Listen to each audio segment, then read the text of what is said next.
Welcome to the Business of Doing Science podcast, brought to you by Bagamian Scientific Consulting. On this podcast, we discuss different aspects of pursuing science-related careers and just how science is actually done beyond the bench. So stay tuned to find out more.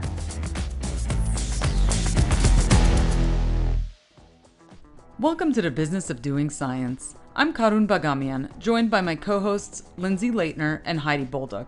Our topic for this episode is networking, and we are joined by a networking wizard, Jake Ball. He's had a unique experience of going from academia to government to industry and has so much experience breaking down barriers along the way. So welcome, Jake. Can you tell us a little bit about yourself? Great to be here. Thanks again for the invite. Yeah. So I'm an epidemiologist by training, as you both know. Currently, I'm living in Phoenix, Arizona. I work in the pharmaceutical industry. Before I moved out here in 2021, I was living in Maryland. I worked for the military doing public health, infectious disease surveillance, and some COVID-19 response work. Prior to that was in Gainesville, Florida, where I did my PhD in epidemiology, and I met you both. Heidi, it's great to meet you. Love that we're going to have this opportunity to chat a little bit about networking. It's something that's vital to every career and every career phase, from graduate student on to full-blown professional. We all need to get to know each other in our general work environment and figure out, how do we solve problems together? Who do we need to access to get that next opportunity, to get that next paper published, to write that next grant, get that next contract, etc. So I'm looking forward to having a discussion about tips and tricks, ways to find some of these people and get a hold of them and force them to have a conversation with you, whether they want to or not. I love it. There's no one better great. than you, Jake. Yeah, that's right. Although I think most people really enjoy having a conversation with you. One of the things we should start off with is just how to get on people's radar. How do we even get out there? What are some of the things that have worked for us to connect with people or get connected to some opportunities? In this, we'll share stories of things that have worked for us. I think that it's really important for all of us, especially those of us who are in sort of the millennial sphere or the millennial adjacent sphere, to access that lizard part of our brain. You want to find out who these people are, where they're going to be, what they like, what motivates them, and you want to introduce yourself to them and become adjacent to it. If you know people that you want to reach out and contact, you likely already know their work. That's step one. Figure out, who do you want to contact. You can figure that out based on authors, on publications that were relevant to the work that you're doing in grad school or during your postdoc, people that you're citing a lot, or just people that you kind of fangirled about. In particular for academia, you can look up a research group's website or a program's website, identify faculty, identify people that way. Just reach out, send them your CV, say you're an interested graduate student, you'd love to consult with them or have a coffee chat. They're local or virtual coffee chat. They're not. Take an opportunity if you're at a conference to see a poster that they're on. Everyone is always interested to talk about their work. And so approaching someone from that place of, I'm here to learn, I'm here to grow. And I think that you might be someone who could impart some wisdom on me. It's a flattering concept and something that most people respond really well to. It's always stuck out to me how brave you've been about reaching out to people, just reaching out on LinkedIn. I think that you've done that, and reaching out when you were a student to people that you want to work with. I'll be honest, I most of the time, especially when I was in graduate school or right after, I did stick to networks where I knew people, but I had a lot of friends who also did that, just cold called people, and it worked out for them. I mean, the worst that can happen is someone doesn't respond or doesn't engage with you. It never hurts to try to connect like that. And I think that's great advice. Yeah, well, I actually have the best networking story that I could possibly think of sharing. Karun, you're an active participant in this story. Oh, yeah, that's right. So baby Jake, in maybe early 2012, potentially late 2011, applying to graduate school. I was graduating from Tulane with a bachelor's in public health, trying to figure out what I wanted to do next. And I knew I wanted to do something with infectious disease control. I knew I wanted to just do whatever. I was looking at all different kinds of programs, from environmental health to epidemiology to public health to anthropology, like the whole gambit, just trying to figure out, what do I want to do? And I stumbled upon the Emory Population Biology, Ecology, and Evolution program that none other than, at the time, soon-to-be Dr. Karun Beganian was an active participant in. And I saw that she had a Tulane background. So I emailed her and was like, the little sweet little kid, I wanted your advice. I was like, is this a good fit for me? So she's been giving me advice for years. She really is the one who should be talking to all this. From your perspective, Karun, when I approached you, what made you respond? What made you feel receptive to it? Well, there was a couple things. Number one, I've always had a genuine interest in helping others, if they're trying to do something similar to me. And I think you saying that you went to Tulane and that you're interested in the program, of course, I always respond to emails like that. Sometimes they get lost in the shuffle, but if I see them, I definitely respond. And I just wanted to be helpful because I have that mentality of, if something was difficult for me, or there's might be things that someone needs to know before they're trying to do something, I want to tell them that. So in that case, that was my goal, because basically me and Jake talked about it, and what he was looking for, actually, Emory was not the best fit for what he wanted to do. So he found a better fit. But I'm always honest about those things because, I like to help people. So yeah. And I think it also shows that networking goes beyond just an initial encounter, right? So the moral of the story there was I wound up not applying to Emory, but we wound up meeting at University of Florida when I was doing anthropology, and you started your postdoc, and we became friends in real life at that point, So networking. Exactly. And you Yeah. just wouldn't know unless you took that leap of faith. Like you said, Karun, the worst case scenario is that a person doesn't respond or, doesn't necessarily want to help. But for the most part, most people do respond and do want to help. Definitely. I think you mentioned a little earlier, even when you're getting your degrees, just connecting to people and making sure to take the opportunities to meet new people or connect to people that you're interested in. Business school basically is based around that. But I think in the sciences, there are opportunities that are set up like that. But a lot of people just have this idea that they need to be working all the time. And sometimes those opportunities slip by. But it's always important, even when you're out of grad school, sometimes there's local alumni associations or other organizations, and those kind of things can also be helpful. 100%. I'll say from my perspective, I was in a fraternity in college, and we can talk about that and whether that was a good decision or not in a later point in life. Lindsay, I saw that smirk on your face. You're the only one with the camera on. Actually, ironically, my brother was in a fraternity at UF and still networks, so it still sees all of his brothers every now and then. So I reached out on Facebook. My fraternity has international Facebook group pages, and there's career networking pages among them. And so I literally just reached out on there. I said, I know it's a long shot. I was applying at the time for DoD fellowships. And the way the fellowship worked was that you had to pick up to 4 facilities and list them as your top choices of the ones that were provided. And so I just reached out on that Facebook group and I said, hey, does anyone know anyone at these facilities? And it turns out there was an 06, which is a colonel who actively was a preventive medicine physician in the infectious disease epidemiology group. It's a real small world, and people know people, right? Many of our listeners, probably like myself, and I think also like Karun and Lindsay, Heidi, I don't know you as well, but we didn't grow up in science families, right? We don't have, not at all. That's not the way science really works as much. So I had friends that I went to high school with or college with who were on the business school track, to your point, Karun. Got great at schmoozing, but they were also meeting the people that they needed to meet to then have that opportunity, right? Because they were shaking hands with other business folks at networking events, or their parents or relatives had connections here or there. Science is such a big and weird, it's such a broad field.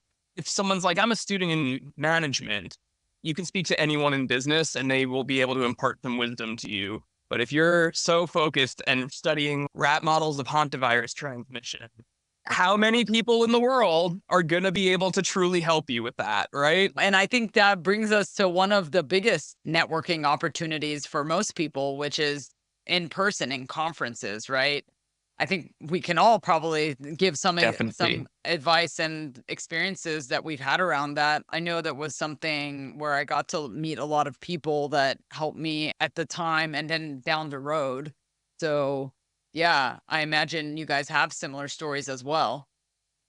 I just want to say one thing that's in a similar vein. It's not quite on the topic of conferences. I think a difference between the typical business school track and scientific track is that in science, you're not really bred to be an extrovert. Whereas extroversion, I feel like well, obviously, if you are an extrovert, you're going to do very well in business, but there are people that aren't, but they learn how to have extroverted qualities or like how to kind of tap into that element of yourself. Whereas in science, I would say more introverted people tend to be attracted to the sciences, or, it really kind of fosters that like introverted, I should be studying, I need to learn this, I need to be an expert in this. Maybe I'll go out for a drink with my lab mates, but probably won't because I'm going to be up all night doing this experiment, or up all night doing this analysis, writing this paper. Exactly. Think about that. It's a less social, depending on the type of science that you're doing, right? And again, depending on the type of business that you're doing. But being in a wet lab and doing pipetting is a lot less social than being at a boardroom table in a meeting doing negotiations. But I feel like it's also something that can be learned and you can exercise it. And then kind of going back to the whole conference thing, what you were saying before, Jake, to go in, check out a poster, go see the person that you're interested in, see their talk. It is a learned thing, because I know I have a lot of friends that are in business, and a lot of them are actual introverts, and they've had to learn to be more extroverted. And it is something that you can do and you can become very successful at, but you have to practice it. And so one way you can get started is by reaching out and saying, hey, I saw your talk, I saw your poster, I really enjoyed this aspect of it. I'm actually working on something similar, or I'm working on something that's parallel to this, and I would love to chat with you a little bit more about your work, or a little bit more about what you're working on next, and see where that goes. Absolutely. Informational interviews are huge. Just to have a conversation for the sake of just talking about research, talking about science, talking about careers. It's a great way for them to be able to get more comfortable also talking about their science, because they're also likely introverted and kind of awkward also, right? When I'm at a conference and if I'm presenting a poster, I'm like standing there so awkwardly, really hoping that someone comes up to talk to me about my poster, but at the same time, also super dreading that someone's going to come up and talk to me about my poster. They're probably feeling it too. Showing a little bit of vulnerability is always a good thing. And that first introduction is always the hardest part. That's why I like to do it via email personally. If you don't have the courage or time, or just don't feel like waiting in line after their talk to go up and just try to get a couple words in, send them an email and say, hey, I saw your presentation. I would always attach your CV or other kind of resume, especially if you're a job seeker or eventual job seeker. When you do introduce yourself, you want them to be able to see and assess your educational acumen, where you're at. And then through a conversation, they'll get an idea of where you want to go and how they can hopefully help you get there. I think that's a really great tip. A lot of people probably don't realize that you can do that. Just you can send your CV along with an email, reaching out to someone and, hey, here's a little bit more about me. I'm happy to talk about it for 10 minutes. And I'd really like to just talk to you about what you're doing and learn more about how you got to where you are. Absolutely. And even if you do decide to stay in academia, or you want to transition to industry, or you want to transition to government, there are different forums within conferences to be able to interact with different types of people. So a lot of industry folks, companies will rent out conference rooms surrounding where sessions go on, and they'll actually take meetings. Usually they're trying to take meetings with established researchers or other industry people trying to get contracts, that kind of deal. But if you want to learn about what they do, if you want to talk to them about a job, they'll be more than willing to sit down with you and discuss with you. But also I would pick and choose what sessions you go to just based on who's presenting. What is it relevant to? If you are thinking about trying to go from academia into industry, and you see that there's a couple sessions where some other graduate students who are friends of yours are presenting, and you really want to support them, but it's at the same time as these amazing researchers from Meta or Microsoft or Amazon are presenting, you might want to tell your friends, hey, sorry, like, I really hope you go to 12, break a leg. I'm supporting you from afar, but I want to have a chance to meet these people because that's where I want to be. Yeah, and a conference is like a great spot to just be around so many people that are in so many different sects. A very quick way to get in contact with people. And I think a lot of times when people, maybe it's their first time going to a conference, maybe you're a grad student or even a first year postdoc and you're going to conferences and you're just thinking, well, I should probably be supporting people in my lab, or I should be going to, well, you should try to go to your mentor's talk if they're giving a talk, but you are there to try to make connections and to boost your career too, and to just be mindful of that you don't have to always go and play the supportive role. You should be going and listening to other people that, could potentially help you down the line. Yeah, and another thing that I'd like to build on from what you guys were saying is, so for me, when I go to a conference, I like to make several strong connections instead of a bunch of dozens of weaker connections. So for me, that works well. In my case, it would be looking for clients or something like that. So I would be looking for somebody that I'm interested in working with or something along those lines. And I will just try to approach them. In my case, I do it through more casual during a coffee session or other sessions and introduce myself. But I feel like when you're really interested in what somebody does or you're interested in talking to them, you can genuinely show that. People respond to that, So besides them wanting to share what they talk about, everybody likes talking to somebody that's enthusiastic about something that they're doing or even what you're doing. For me, when I started my business, it was really scary because I went to some conferences that I used to go to, but it ended up being a really good thing for me. A lot of people were very supportive of what I was doing, and it made me feel stronger in my new plans. You never know what you're going to get from a conference. If you do have an opportunity, it's always, like you guys both mentioned, it's good to push yourself a little bit outside your boundaries and also figure out what works for you, because some things, some approaches, like Jake said, he prefers to email. For me, I prefer to talk to people after the session a little bit. Everybody's different. So it's always good to kind of figure out what works for you and what you feel comfortable in, because then that helps the interactions be genuine too. And that goes a long way, I think. I agree. I was just going to say authenticity and being genuine is key. And I also think just trying to create those casual moments, because I feel like when you're going up to someone, when it's during a coffee break in between sessions, or whether it's emailing someone one-on-one, you're trying to create more of that casual, hey, I just want to talk to you. I just want to learn a little bit more. I want to introduce myself, no pressure here. That tends to put people at ease. I know even for me, if I'm presenting at a conference and I have people coming up to me after to talk to me, and it kind of goes back to what Jake said, we're all just basically like balls of anxiety that we want people to talk to us, but we also fear them for sure. intensely. It's so great when someone comes up and right out the bat, hey, that was a great talk. By the way, I'm so-and-so. This is where I'm from. This is what I do. I'd really like to talk to you a little bit more about some of these projects, those types of things. And then suddenly you're feeling a lot more at ease and you're like, hey, yeah, actually, why are you going to grab a coffee? I'm going to grab a coffee. Let's go sit out here and chat for 10 minutes before we go to the next session. Absolutely. And make sure you give them your business card. Yeah. Everyone should have business cards. Yeah, not just a QR code on a poster or like a printout of poster. Have a business card.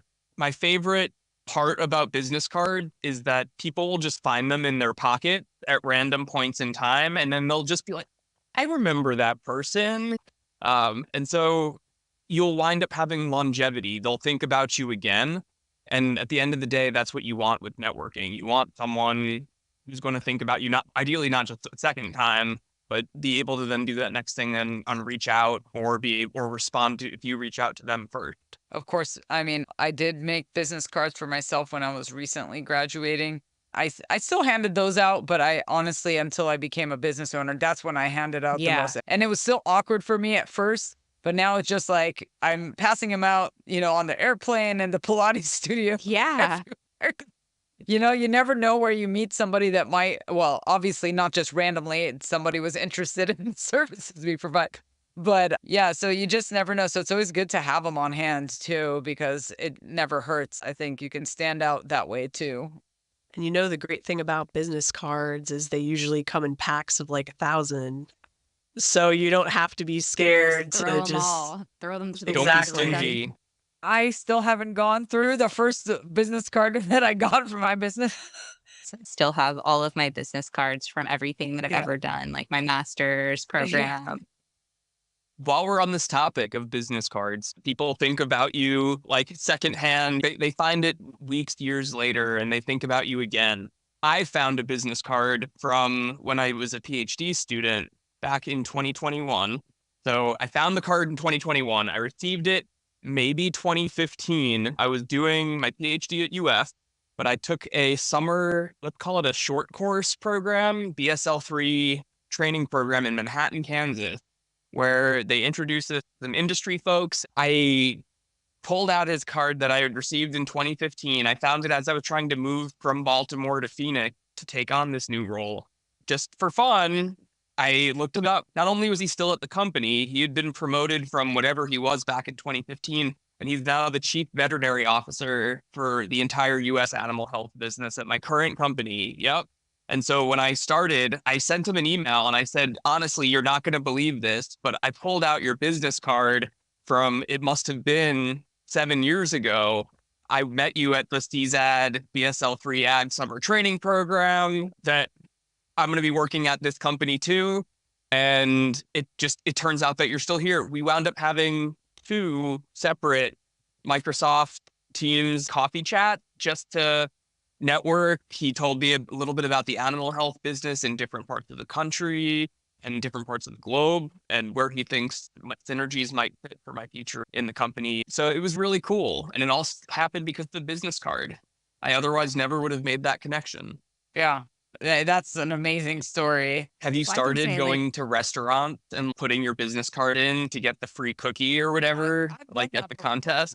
I was going to say, actually, I do have a story about that. So I was in grad school, and Lindsay, of course, knows it well because she would come visit me every now and then in Orlando, and we'd go to this cupcake shop called Sweet.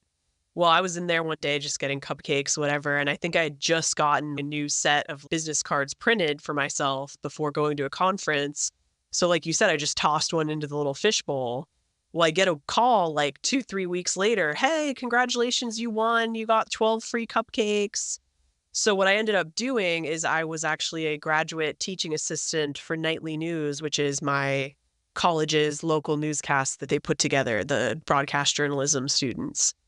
And I was like, hey, you know what? I'm not going to just eat all of the 12 or 24 cupcakes myself. So I went and they allowed you to put your company's logo on the cupcakes. But instead, I got the UCF Nightly News logo put on the cupcakes and then brought them in. I love awesome. that. Sure. Oh, yeah, everyone you loved it. still, I mean, like- the Yeah. cupcakes were gone within like Yeah. 2 I'm minutes. still in like communication with the main person of that, Yeah, right? Yeah. like- Technically, I'm an adjunct professor part-time. So I work for the program that I got my bachelor's and my master's through. I teach classes there now. and she got that through the cupcake. Oh, yeah, the networking. cupcake bribe. That was Network- the end. That was the Networking, baby. Everyone likes treat. Everyone Everybody likes does. treat. Sugar, alcohol, Mm-hmm. Coffee. coffee. Oh, yes. that's a good one. While we're on the topic of entering contests, Halloween, maybe it was 5 years ago, I had to guess in my hotel the number of candy corn in a jar, but you couldn't go over. It was strictly as labeled Price is Right rules, where if you guess over, you're done. You have to be the closest to it. I won. There were 1,120 candy corns in there, and I guessed 1,111 because I was a little bit inebriated, and I was like, that's going to be awesome if they did that. And yeah, I got a phone call 2 months later from this random hotel worker at the front desk of the Hilton or whatever it was in Delaware. He's like, well, you just won some points from this candy corn competition. I was like, I remember that competition. That was awesome. It was the best day of my life. I felt so good. So That's amazing. So this tip is enter random contests. yeah. with your extra business cards. I mean, that's what Yeah. you do with the extras. Exactly. That's what you do. It's perfect. You'll gain something from it for sure. I won a gift card at a business vendor fair by putting my business card in the jar, which I was Yes. yeah. Yeah, and the last conference I went to, actually, they had so many things because it was a conference in Orlando. One booth had a 5,000 piece Magic Kingdom Lego set they were raffling off. Wow. And then the next booth had Disney tickets. And then the next booth had a subscription for a year to Adobe because Adobe was like a big sponsor. Wow, yeah, that's big. That's awesome. Yeah, I'd like that one. That's a good I one. know. I was about to A say. lot of That those is a were good good, one. actually. This is why you have them, you know? Yeah. Besides getting a job. Throw a few extra in your wallet. To take it back to networking, stop by all of the booths at conferences, get all of the swag, and talk to all the people. Learn Yeah, about yeah. what they do. So a lot of consulting companies go to conferences, the people that sponsor the conferences. I work in pharmaceutical now, so oftentimes at some of the cardiology or like gastroenterology meetings, that kind of thing, there'll be vendors from X company, Y company, Z company, with people there who either are on the sales side or they could be credentialed, like other scientists like myself working the booth, and talk to us or see if they can connect you with someone. Yeah, it's a small world. I think that's a really great tip, actually, that a lot of people don't do. And I'll just say, even myself, I don't think to do that, but that's actually a really great way to meet people and people who also have other connections that are within the same realm that you're in. Don't ignore the expo, basically. Exactly. Well, like, no one is going to ignore the expo. You're going to go get the free swag, period. Right? But while you're getting the free swag, you should actually try to engage with some of the humans if you feel comfortable doing it. Because chances are they are folks in industry, in one facet of industry, that could be potentially relevant to your future career path. Sure. I recently went to a smaller conference and it was virology focused. They did a scavenger hunt thing and I thought that was pretty cool. And then I ended up talking to a lot more of the people at the booths than I had before because I normally do a little bit, but it was actually a smart thing for them to do. And I did make connections from that. And I learned about a lot of things that in my case would be useful for my clients because I help people write grants. I actually learned about machines that I didn't know about, which, you know, it's not something I would have thought to do, but it actually was helpful for me and made connections as well. I have something to say along the lines a little bit different, but just recently I was part of a academic job conference at Baylor College of Medicine. I was talking to one of the heads of HR at Baylor, and she was telling me that it's actually really crucial to just apply for certain positions that, you know, you would be potentially interested in, or even if you have maybe a few of the skill sets for that particular job, because oftentimes what they're doing now, and this is not just Baylor, it's a lot of different schools, a lot of different companies, they're using AI to house your resume, your CV in these repositories. And then when they have positions pop up, they're going through those repositories and picking people out. You might even get a call like a year or 2 years later for something that could be your dream job. It's a position that I interviewed for this week. I got contacted by a recruiter for it because I uploaded my resume to usajobs.gov and went through the steps to create a searchable profile for myself and list my experience with government work and also non-government work. Anyone can create a profile for themselves and it's searchable. I literally got, within a week or two of doing that, I got a call for a wonderful position that I'm in the process of interviewing for now and would love to accept if they were to offer it for me. It happened. It worked. Like, it's starting to be a thing because not just the government, but companies are really realizing that with our resumes, we're giving so much data to them about who we are, what we're good at, what we're not. It's all about the right person for the right job in the right time. You know, just because you're not the perfect fit for that one job, like you said, you might be a great candidate for another job down the line that they would love to consider you for. If you don't have to go through that extra step of applying for it again, if you don't have to go through that extra step of noticing that they're putting out a call for applications for that new type of job, it streamlines everything so much more. I think that's so awesome that you have a potential success story with using that, because I just thought it was really interesting that she's like, please put your resume in, do this everywhere, because we're all using these algorithms and we're pulling candidates that we never would have been able to pull in record time. Obviously, you have to reach out to everybody. And like you said, right place, right time, get yourself in there. And I think that's a good tip for people that are looking for a job and trying to feel like, where should I go? Is this going to be worth it? Is this just going to be like a shot in the dark? Am I going to be ghosted? Yeah, you probably will be ghosted, but For sure. that definitely happens. But in general, I think for some of these big companies or USA jobs, it's not going to just go off into the abyss. It totally still goes off into the abyss. Nope. I'm going to overrule it. So I still have, I think it's 70 applications from 2021 that technically are still open and under review by the USAjobs.com. Wow, 70 as in 70? I Wow. applied to hundreds of jobs, and I know for a fact that they never even probably opened. I mean, they already had a candidate in mind, and Exactly. completely Or, ghosted, and it was a waste of my time. But was it? I don't know. Maybe. yep. Or they open the position based on certain Yeah. budget estimates, and then those didn't come to pass. And so they suddenly can't afford the position, so they have to get rid of it. Yeah. I think that happens more than most people realize, because I've seen that happen at my company. We wanted to hire someone, but after getting the budget approved, we decided we're just going to, and some of them will just say, oh, we'll just keep the job open and let the applications keep flooding in. But they know in the back of their mind, we're not actually going to hire till 3 months from now, which I think is messed up. I think as soon as they decide they're not going to hire at the moment, you close that job opening. Or reopen one with it clearly stated that this is not going to be Right. a position until, freedom, like be transparent, right? You could probably reach out to recruiters on LinkedIn with those particular jobs and try to make a connection. So maybe you can find out what's going on with that job, or whether or not like you would indeed be a good fit, and if they could help you get in front of a hiring manager or whatever.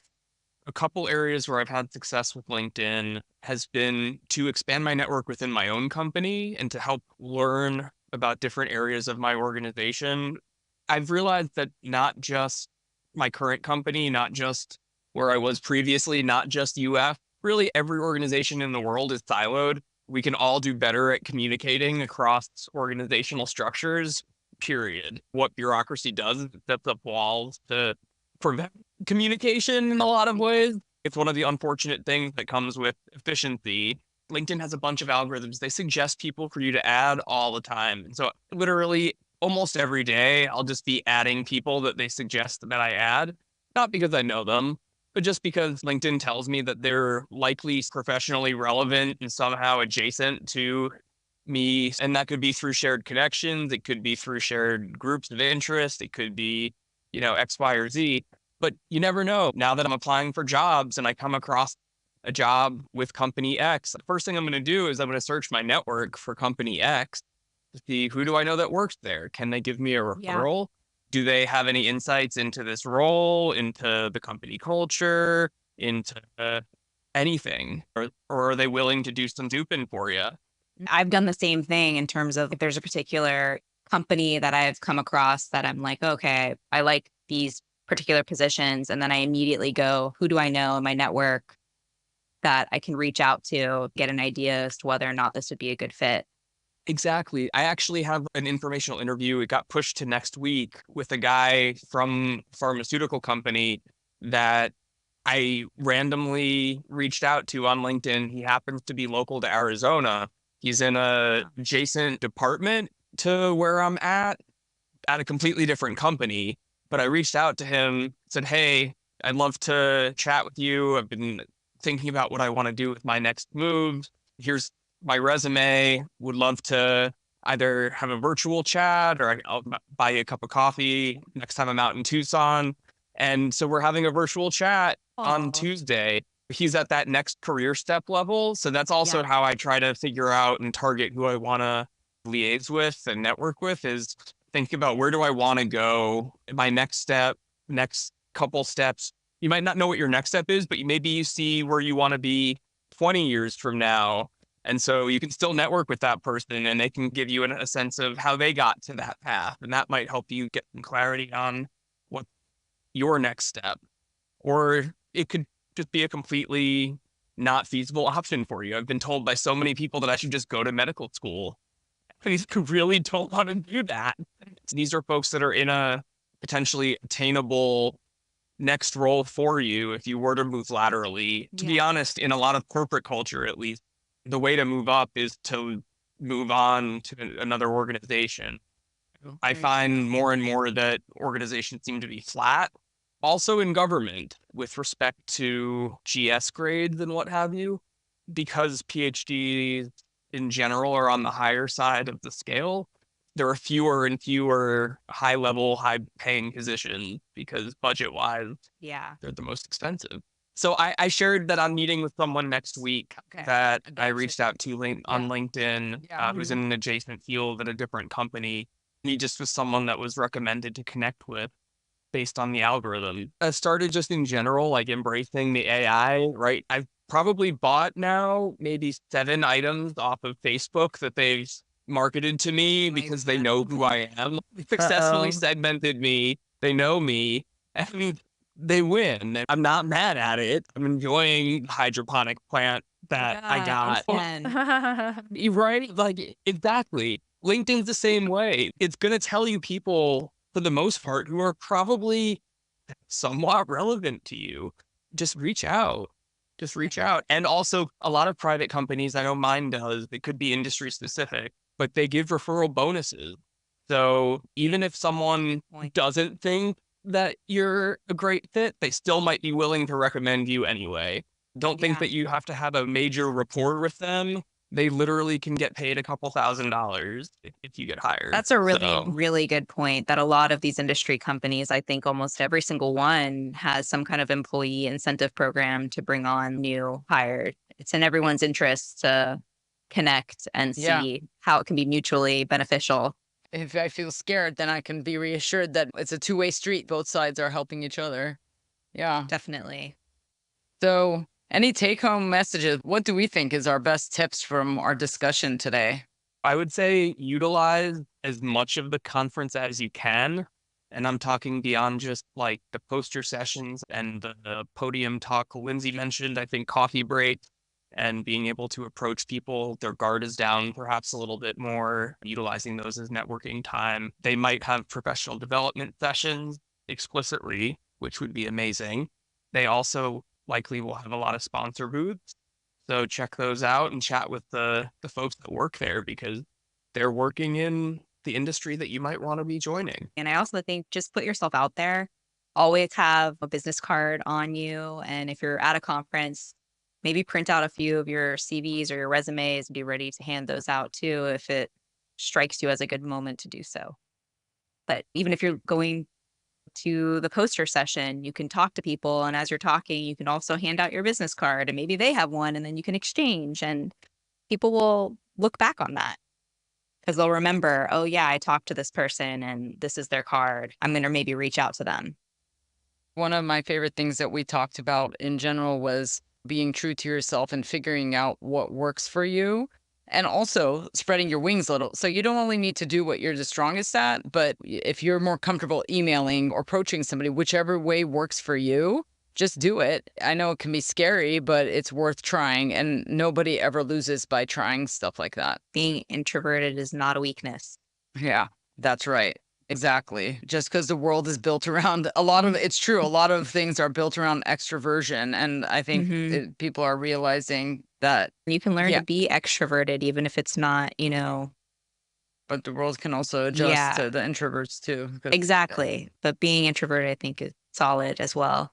This was a great discussion, everybody. Jake, thank you so much for joining us. You always have great insights and things. My pleasure. Yeah.